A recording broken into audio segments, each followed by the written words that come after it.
have to acknowledge the fact that Tyrese Maxey is well into a true breakout superstar season. Last night, he drops another 35-point game, 6 assists, 4 rebounds, and he does it in 29 minutes. I don't know what to tell you at this point if you're not fully in on the Tyrese Maxey bandwagon. I don't actually know if there's any space left. But Maxey has been absolutely incredible this season. The only time that I think Tyrese Maxey has not looked like this superstar Tyrese Maxey is when he has Joel Embiid in the game, because I think that there's still that big brother, little brother dynamic between Embiid and Maxey.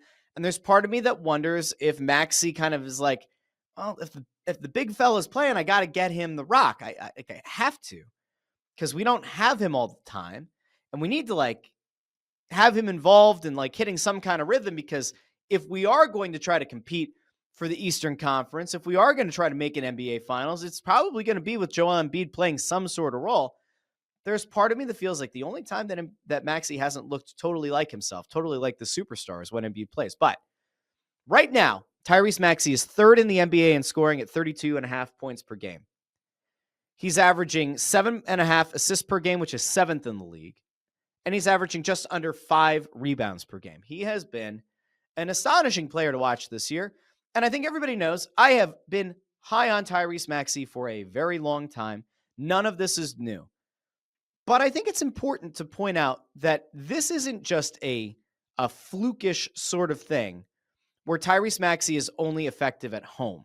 Because a lot of times you look at superstar players and you see that when they play at home, they have that good old-fashioned home cooking. And when they go on the road, sometimes they struggle a little bit or their numbers dip. I just want to give you some home road splits here real quick, okay? So far this season, the Sixers have played 20 games, 12 at home and 8 on the road. Would you believe me if I told you Tyrese Maxey shoots better from beyond the arc on the road than he does at home, 42.1% versus 36.4%? Would you believe me if I told you that shooting from the field in general, he's shooting better on the road than at home, 49.7% versus 45%? Would you believe me if I told you Tyrese Maxey averages more rebounds on the road, 5.5 versus 4.3 at home? Would you believe me if I told you that Tyrese Maxey somehow averages more points on the road, 34.8 points per game on the road, than he does at home with 30.9 points per game? What I'm trying to tell you is this. Tyrese Maxey isn't just a star player. He isn't just a very good player or a star player on a Sixers team. He's not just a very good or star player on an Eastern Conference team. He is cementing himself right now as one of the best guards, period, in the entire NBA. He will get, if this continues, he will get MVP votes. He will get MVP consideration. He won't win it, but he will certainly get votes this year. He could make an All-NBA team this year. I think that is totally within the realm of possibility. He has been that good. And if you just want to kind of take this for what it's worth as well, he has been incredibly strong and incredibly consistent. And it doesn't matter where they play. It doesn't matter when they play. It doesn't matter who the opponent is. He has given you consistent scoring, consistent playmaking, and all doing it while being a model representative of the organization. You have never in your life, unless I've missed something, you've never in your life heard a horror story about a fan interaction with Tyrese Maxey. We have never woken up in the morning to a 3 a.m. report that Tyrese Maxey was spotted at a strip club or spotted at a salacious place and that there was gambling and that there were drugs and we've never gotten that. We've never had there was this thing that was overheard. He said something derogatory. Nothing. He seems to be a model example of what an organization should want to build their team around. That is Tyrese Maxey. And then he gets out on the court. He's fun to watch. He's positive. He doesn't flop. He has a good head on his shoulders. I will give credit here, and I think everybody should. Tyrese Maxey has a lot of praise and has had a lot of praise for James Harden. And I know that things ended really, really poorly with James Harden and Daryl Morey. I will give both James Harden and begrudgingly Daryl Morey a little bit of credit for this.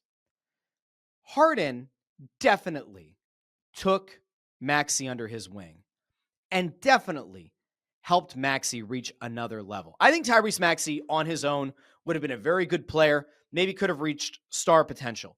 But there are elements to his game, slowing it down, change of pace, and obviously the step back three that he worked on specifically with James Harden. And so I don't know how people think about James Harden, feel about James Harden now in the aftermath, and it's been a while, right, since he played here. But like, I look back on the James Harden time with the Sixers, not fondly necessarily, but I look back on it and I kind of smile because, like, I like James Harden. I enjoy James Harden. There are things about him that, like, if you're playing against him, are frustrating. The foul hunting, the foul merchant, the free throw merchant, right? But you have to give James Harden a lot of credit for what he did to help Tyrese Maxey reach this other level. And Maxey looks incredible.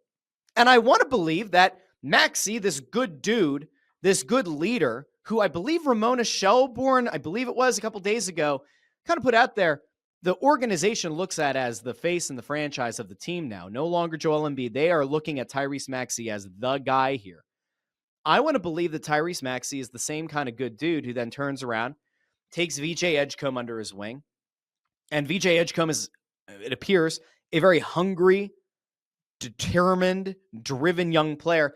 And I would believe that those guys, along with Jared McCain and maybe Quentin Grimes if he re-signs, I don't imagine that like that guard depth is going to be ultimately what leads you to that next level.